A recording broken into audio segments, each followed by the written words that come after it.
ਸਲੋਕ ਮਹੱਲਾ ਤੀਜਾ। ਮੂਰਖ ਹੋਵੈ ਸੋ ਸੁਣੈ, ਮੂਰਖ ਕਾ ਕਹਿਣਾ। ਮੂਰਖ ਕੇ ਕਿਆ ਲਖਣ ਹੈ, ਕਿਆ ਮੂਰਖ ਕਾ ਕਰਣਾ।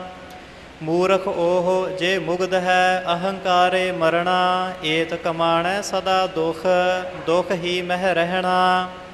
ਆਤ ਪਿਆਰਾ ਪਵੈ ਖੂਹ ਹੈ, ਕਿਹੋ ਸੰਜਮ ਕਰਣਾ। ਗੁਰਮੁਖ ਹੋਏ ਸੋ ਕਰੇ ਵਿਚਾਰ, ਓਸ ਅਲਿਪਤੋ ਰਹਿਣਾ।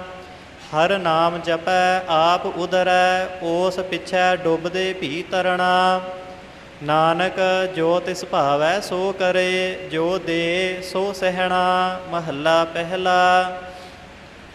ਨਾਨਕ ਆਖੈ ਰੇ ਮਨਾ, ਸੁਣੀਐ ਸਿੱਖ ਸਹੀ। ਲੇਖਾ ਰੱਬ ਮੰਗੇਸੀਆ, ਲੇਖਾ ਰੱਬ ਮੰਗੇਸੀਆ। ਬੈਠਾ ਕੱਢ ਵਹੀ, ਤਲਬਾ ਪੌਸਨ ਆਕੀਆ। ਬਾਕੀ ਜਿਨਾ ਰਹੀ, ਅਜਰਾਈਲ ਫਰੇਸਤਾ। ਹੋਸੀ ਆਏ ਤਈ, ਆਵਣ ਜਾਣ ਨਾ ਸੁਝਈ। ਭੀੜੀ ਗਲੀ ਫਹੀ, ਕੂੜ ਨਿਖੁੱਟੇ ਨਾਨਕਾ। ਓੜਕ ਸੱਚ ਰਹੀ ਪੌੜੀ, ਹਰ ਕਾ ਸਭ ਸਰੀਰ ਹੈ। ਹਰ ਰਵ ਰਹਿਆ ਸਭ ਆਪੈ, ਹਰ ਕੀ ਕੀਮਤ ਨਾ ਪਵੈ। ਕਿਛ ਕਹਿਣ ਨਾ ਜਾਪੈ, ਗੁਰ ਪ੍ਰਸਾਦੀ ਸਾਲਾਹੀਐ। ਹਰ ਭਗਤੀ ਰਾਪੈ, ਸਭ ਮਨ ਤਨ ਹਰਿਆ ਹੋਇਆ। ਅਹੰਕਾਰ ਗਵਾਪੈ, ਸਭ ਕਿਛ ਹਰ ਕਾ ਖੇਲ ਹੈ। ਗੁਰਮੁਖ ਕਿਸੈ ਬੁਝਾਈ, ਵਾਹੋ ਵਾਹੋ ਸੱਚੇ ਪਾਤਸ਼ਾਹ ਤੂੰ ਸੱਚੀ ਨਾਈ। ਸਲੋਕ ਮਹੱਲਾ ਪਹਿਲਾ। ਸਹੰਸਰ ਦਾਨ ਦੇ ਇੰਦਰ ਰੋ ਆਇਆ, ਪਰਸਰਾਮ ਰੋਵੈ ਘਰ ਆਇਆ। ਅਜੈ ਸੋ ਰੋਵੈ ਭੀਖਿਆ ਖਾਏ, ਐਸੀ ਦਰਗਹਿ ਮਿਲੈ ਸਜਾਏ। ਅਜੈ ਜਿਵੇਂ ਬੋਲਿਆ ਹੈ ਗੁਰਮੁਖਾਂ ਨੇ ਇਵੇਂ ਪਾਠ ਕਰਨਾ ਹੈ। ਅਜੈ ਨਹੀਂ ਕਹਿਣਾ, ਅਜੈ ਇਹ ਗਲਤ ਹੋਵੇਗਾ। ਅਜੈ ਸੋ ਰੋਵੈ ਭੀਖਿਆ ਖਾਏ। ਹਾਂਜੀ। ਅਜੈ ਸੋ ਰੋਵੈ ਭੀਖਿਆ ਖਾਏ, ਐਸੀ ਦਰਗਹਿ ਮਿਲੈ ਸਜਾਏ। ਰੋਵੈ ਰਾਮ ਨਿਕਾਲਾ ਭਇਆ, ਸੀਤਾ ਲਖਮਣ ਵਿਛੁੜ ਗਿਆ। ਰੋਵੈ ਦਹਿ ਸਿਰ ਲੰਕ ਗਵਾਏ, ਜਿਨ ਸੀਤਾ ਆਂਦੀ ਡੌਰੂ ਆਏ। ਰੋਵਹਿ ਪਾਂਡਵ ਭਏ ਮਜੂਰ, ਜਿਨ ਕੈ ਸੁਆਮੀ ਰਹਿਤ ਹਦੂਰ। ਰੋਵੈ ਜਨ ਮੇਜਾ ਖੋਏ ਗਿਆ, ਏਕੀ ਕਾਰਣ ਪਾਪੀ ਭਇਆ। ਰੋਵਹਿ ਸੇਖ ਮਸਾਇਕ ਪੀਰ, ਅੰਤ ਕਾਲ ਮਤ ਲਾਗੈ ਭੀੜ।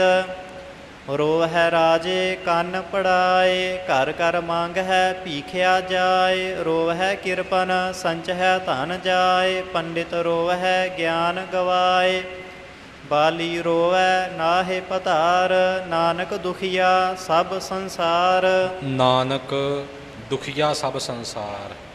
ਨਾਨਕ ਦੁਖੀਆ ਸਭ ਸੰਸਾਰ, ਮੰਨੇ ਨਾਉ ਸੋਈ ਜਿਣ ਜਾਏ। ਔਰੀ ਕਰਮ ਨਾ ਲੇਖੈ ਲਾਏ। ਮਹੱਲਾ ਦੂਜਾ। ਜਪ ਤਪ ਸਭ ਕਿਛ ਮੰਨਿਐ, ਅਵਰ ਕਾਰਾ ਸਭ ਬਾਦ। ਨਾਨਕ ਮੰਨਿਆ ਮੰਨੀਐ, ਬੁਝੀਐ ਗੁਰ ਪ੍ਰਸਾਦ। ਪੌੜੀ। ਬੁੱਝੀਐ। ਨਾਨਕ ਮੰਨਿਆ ਮੰਨੀਐ, ਬੁੱਝੀਐ ਗੁਰ ਪ੍ਰਸਾਦ। ਨਾਨਕ ਮੰਨਿਆ ਮੰਨੀਐ, ਬੁਝੀਐ ਗੁਰ ਪ੍ਰਸਾਦ। ਪੌੜੀ। ਕਾਇਆ। ਨਾਨਕ ਮੰਨਿਆ ਮੰਨੀਐ, ਬੁੱਝੀਐ ਗੁਰ ਪ੍ਰਸਾਦ। ਬੁੱਝੀਐ ਪੋਲਾ ਨਹੀਂ ਬੋਲਣਾ, ਬੁੱਝੀਐ ਜਾਣ ਲਈਦਾ, ਸਮਝ ਲਈਦਾ ਗੁਰੂ ਕੀ ਕਿਰਪਾ ਦੇ ਨਾਲ।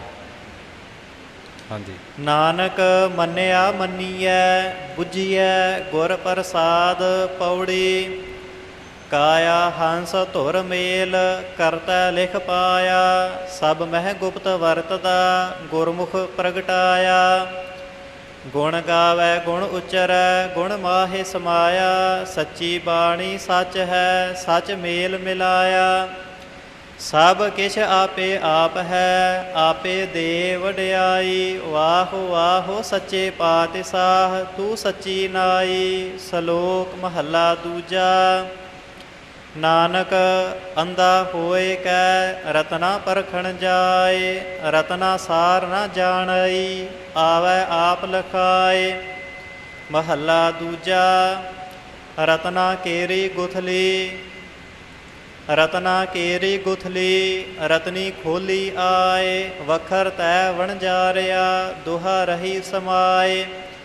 ਜਿਨ ਗੁਣ ਪੱਲੇ ਨਾਨਕਾ ਮਾਣਕ ਵਣਜਹ ਸੇ, ਰਤਨਾ ਸਾਰ ਨਾ ਜਾਣਈ ਅੰਧੇ ਵਤ ਹੈ ਲੋਏ। ਜਾਣ ਆਈ ਠੀਕ ਹੈ ਜੀ, ਈੜੀ ਨਾਲ ਠੀਕ ਹੈ। ਰਤਨਾ ਸਾਰ ਨਾ ਜਾਣਈ ਅੰਧੇ ਵਤ ਹੈ ਲੋਏ। ਪੌੜੀ ਨੌ ਦਰਵਾਜੇ ਕਾਇਆ ਕੋਟ ਹੈ, ਦਸਵੈ ਗੁਪਤ ਰਖੀਜੈ। ਬੱਜਰ ਕਪਾਟ ਨਾ ਖੁੱਲਣੀ ਗੁਰ ਸ਼ਬਦ ਖੁਲੀਜੈ। ਅਨਹਦ ਵਾਜੇ ਧੁਨ ਵਾਜਦੇ ਗੁਰ ਸ਼ਬਦ ਸੁਣੀਜੈ। ਤੇਤ ਘਟ ਅੰਤਰ ਚਾਨਣਾ ਕਰ ਭਗਤ ਮਿਲੀਜੈ। ਸਭ ਮਹਿ ਏਕ ਵਰਤਦਾ ਜਿਨ ਆਪੇ ਰਚਨ ਰਚਾਈ। ਵਾਹੋ ਵਾਹੋ ਸੱਚੇ ਪਾਤਸ਼ਾਹ ਤੂੰ ਸੱਚੀ ਨਾਈ। ਰਤਨਾ ਕੇਰੀ ਗੁਥਲੀ, ਇਹਦਾ ਜਾਣ ਹੀ ਕਿ ਜਾਣ ਨਹੀਂ ਇੱਥੇ। ਸੋ ਸਾਧ ਸੰਗਤ ਦੀ ਜੋ ਵਿਚਾਰ ਚੱਲ ਰਹੀ ਹੈ ਪੌੜੀ ਤੋਂ ਪਹਿਲਾਂ, ਰਤਨਾ ਕੇਰੀ ਗੁਥਲੀ ਰਤਨੀ ਖੋਲੀ ਆਏ, ਵਖਰ ਤੈ ਵਣਜਾਰਿਆ ਦੁਹਾ ਰਹੀ ਸਮਾਏ। ਜਿਨ ਗੁਣ ਪੱਲੇ ਨਾਨਕਾ ਮਾਣਕ ਵਣਜਹ ਸੇ, ਰਤਨਾ ਸਾਰ ਨਾ ਜਾਣਈ ਅੰਧੇ ਵਤਹਿ ਲੋਏ। ਸਰੂਪਾਂ ਵਿੱਚ, ਕਈਆਂ ਭਾਗਾਂ ਵਿੱਚ ਔਰ ਹੋਰ ਸੈਂਚੀਆਂ ਵਿੱਚ ਜਾਣਨੀ ਪਾਠ ਵੀ ਹੈ, ਜਾਣਨੀ ਵੀ ਹੈ, ਜਾਣਈ ਵੀ ਹੈ। ਸੋ ਇਹ ਦੋਵੇਂ ਪਾਠ ਹਨ। ਭਾਗਾਂ ਵਿੱਚ ਜਾਣਈ ਛਪਿਆ ਹੋਇਆ ਹੈ, ਸੋ ਆਪਾਂ ਇਸ ਅਨੁਸਾਰ ਹੀ ਚੱਲਾਂਗੇ ਜੀ। ਹਾਂਜੀ। ਸ਼ਲੋਕ ਮਹੱਲਾ ਦੂਜਾ। ਅੰਧੇ ਕੈ ਰਾਹੇ ਦਸਿਐ, ਅੰਧਾ ਹੋਏ ਸੋ ਜਾਏ। ਹੋਏ ਸੋ ਜਾਖਾ ਨਾਨਕਾ, ਸੋ ਕਿਉ ਉਜੜ ਪਾਏ। ਉਜੜ ਪਾਏ। ਉੱਜੜ, ਹਾਂਜੀ ਉੱਜੜ, ਝੱਜੇ ਦੀ ਆਵਾਜ਼ ਨਾ, ਉਜੜ। ਹੋਏ ਸੋ ਜਾਖਾ ਨਾਨਕਾ, ਸੋ ਕਿਉ ਉਜੜ ਪਾਏ। ਹੋਏ ਸੋ ਜਾਖਾ ਨਾਨਕਾ, ਸੋ ਕਿਉ ਉਜੜ ਪਾਏ। ਹਾਂਜੀ। ਅੰਧੇ ਇਹ ਨਾ ਆਖੀਅਨ, ਜਿਨ ਮੁਖ ਲੋਇਣ ਨਾਹੇ। ਅੰਧੇ ਸੇਈ ਨਾਨਕਾ, ਖਸਮੁ ਕੁੱਥੇ ਜਾਹੇ। ਮਹੱਲਾ ਦੂਜਾ। ਸਾਹਿਬ ਅੰਧਾ ਜੋ ਕੀਆ, ਕਰੇ ਸੋ ਜਾਖਾ ਹੋਏ। ਸੋ ਛਾਪੇ ਵਿੱਚ ਸਾਹਿਬ ਹਾਹੇ ਸਿਹਾਰੀ ਛਪੀ ਹੁੰਦੀ ਹੈ, ਪਰ ਪੁਰਾਤਨ ਸਰੂਪਾਂ ਵਿੱਚ ਹਾਹਾ ਮੁਕਤਾ ਹੈ, ਬੱਬੇ ਨੂੰ ਸਿਹਾਰੀ ਹੈ। ਸਾਹਿਬ ਔਰ ਸਾਹਿਬ ਪਾਠ ਵੀ ਸ਼ੁੱਧ ਹੈ। ਦੋਵੇਂ ਪਾਠ ਅੰਤਰ ਆਉਂਦੇ ਨੇ। ਇਹ ਪਾਠਾਂ ਦਾ ਭੇਦ ਜਾਣਨਾ, ਗਲਤ ਨਹੀਂ ਚ ਸਮਝਣਾ ਕੋਈ ਵੀ। ਸਾਹਿਬ ਵੀ ਹੈ ਪਾਠ ਅਤੇ ਸਾਹਿਬ ਵੀ ਹੈ। ਹਾਂਜੀ। ਮਹੱਲਾ ਦੂਜਾ। ਸਾਹਿਬ ਅੰਧਾ ਜੋ ਕੀਆ, ਕਰੇ ਸੋ ਜਾਖਾ ਹੋਏ। ਜੇਹਾ ਜਾਣੈ ਤੇਹੋ ਵਰਤੈ, ਜੇ ਸੌ ਆਖੈ ਆਖੇ ਕੋਏ। ਆਖੈ ਕੋਏ ਗੁਲਾਵਾਂ ਨਾਲ। ਜੇਹਾ ਜਾਣੈ ਤੇਹੋ ਵਰਤੈ, ਜੇ ਸੌ ਆਖੈ ਕੋਏ। ਜੇਹਾ ਜਾਣੈ ਤੇਹੋ ਵਰਤੈ, ਜੇ ਸੌ ਆਖੈ ਕੋਏ। ਜਿਥੈ ਸੋ ਵਸਤ ਨਾ ਜਾਪਈ, ਆਪੇ ਵਰਤਉ ਜਾਣ। ਨਾਨਕ ਗਾਹਕ ਕਿਉ ਲਏ, ਸਕੈ ਨਾ ਵਸਤ ਪਛਾਣ। ਮਹੱਲਾ ਦੂਜਾ। ਮਹੱਲਾ ਦੂਜਾ। ਸੋ ਕਿਉ ਅੰਧਾ ਆਖੀਐ, ਜੇ ਹੁਕਮੁ ਅੰਧਾ ਹੋਏ। ਨਾਨਕ ਹੁਕਮ ਨਾ ਬੁਝਈ, ਅੰਧਾ ਕਹੀਐ ਸੋਏ। ਪੌੜੀ ਕਾਇਆ ਅੰਦਰ ਗੜ ਕੋਟ ਹੈ, ਸਭ ਦਿਸੰਤਰ ਦੇਸਾ। ਆਪੇ ਤਾੜੀ ਲਾਈਨ, ਸਭ ਮਹਿ ਪਰਵੇਸਾ। ਆਪੇ ਸ੍ਰਿਸ਼ਟ ਸਾਜੀਅਨ, ਆਪ ਗੁਪਤ ਰਖੇਸਾ। ਗੁਰ ਸੇਵਾ ਤੇ ਜਾਣਿਆ, ਸੱਚ ਪ੍ਰਗਟੀਏ ਸਾ। ਸਭ ਕਿਛ ਸਚੋ ਸੱਚ ਹੈ, ਗੁਰ ਸੋਝੀ ਪਾਈ। ਵਾਹੋ ਵਾਹੋ ਸੱਚੇ ਪਾਤਸ਼ਾਹ ਤੂੰ ਸੱਚੀ ਨਾਈ। ਗੁਰ ਸੇਵਾ ਤੇ ਜਾਣਿਆ, ਸੱਚ ਪ੍ਰਗਟੀਏ ਸਾ।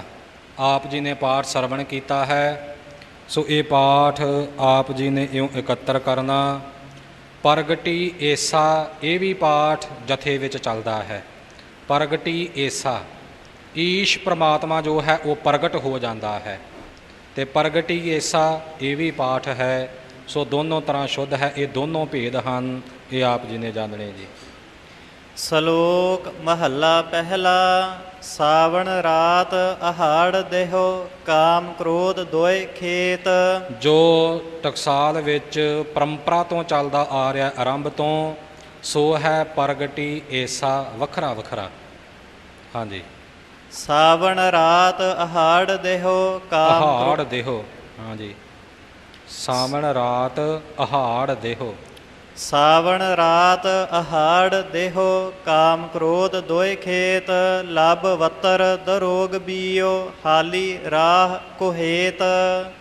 ਆਮ ਤੌਰ 'ਤੇ ਜੋ ਇਹ ਪਾਠ ਛਪਿਆ ਹੁੰਦਾ ਰਾਹਕ ਹੇਤ ਇਉਂ ਛਪਿਆ ਹੁੰਦਾ ਹੈ, ਪਰ ਜੋ ਸਪਸ਼ਟ ਅਰਥ ਹੈ ਹਾਲੀ ਰਾਹ ਕੋਹੇਤ ਇਉਂ ਜਾਣਨਾ ਜੀ।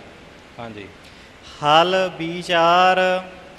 ਹਲ ਵਿਚਾਰ ਵਿਕਾਰ ਮਨ ਹੁਕਮੀ ਖੱਟੇ ਖਾਏ ਨਾਨਕ ਲੇਖੈ ਮੰਗਿਆ ਔਤ ਜਣੇਦਾ ਜਾਏ। ਨਾਨਕ ਲੇਖੈ ਮੰਗਿਆ ਔਤ ਜਣੇਦਾ ਜਾਏ। ਮਹੱਲਾ ਪਹਿਲਾ।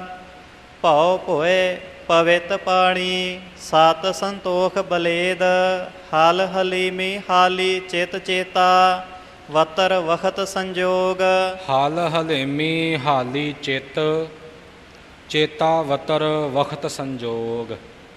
ਹਲ ਹਲੇਮੀ ਹਾਲੀ ਚਿਤ ਚੇਤਾ ਵਤਰ ਵਖਤ ਸੰਜੋਗ। ਨਾਉ ਬੀਜ ਬਖਸ਼ੀਸ ਬੋਹਲ ਦੁਨੀਆ ਸਗਲ ਦਰੋਗ ਨਾਨਕ ਨਦਰੀ ਕਰਮ ਹੋਏ ਜਾਵਹਿ ਸਗਲ ਵਿਜੋਗ। ਪੌੜੀ। ਮਨਮੁਖ ਮੋਹ ਗੁਬਾਰ ਹੈ ਦੂਜੈ ਭਾਏ ਬੋਲੇ ਦੂਜੈ ਭਾਏ ਸਦਾ ਦੁਖ ਹੈ ਨਿਤ ਨੀਰ ਵਿਰੋਲੇ। ਗੁਰਮੁਖ ਨਾਮ ਧਿਆਈਐ ਮਥ ਤਤ ਕਢੋਲੇ ਅੰਤਰ ਪ੍ਰਗਟ ਘਟ ਚਾਨਣਾ। ਅੰਤਰ ਪ੍ਰਗਾਸ। ਅੰਤਰ ਪ੍ਰਗਾਸ ਘਟ ਚਾਨਣਾ ਹਰ ਲੱਦਾ ਟੋਲੇ ਆਪੇ ਭਰਮ ਭੁਲਾਏ ਦਾ ਕਿਛ ਕਹਿਣ ਨਾ ਜਾਈ। ਵਾਹ ਵਾਹ ਸੱਚੇ ਪਾਤਸ਼ਾਹ ਤੂੰ ਸੱਚੀ ਨਾਈ।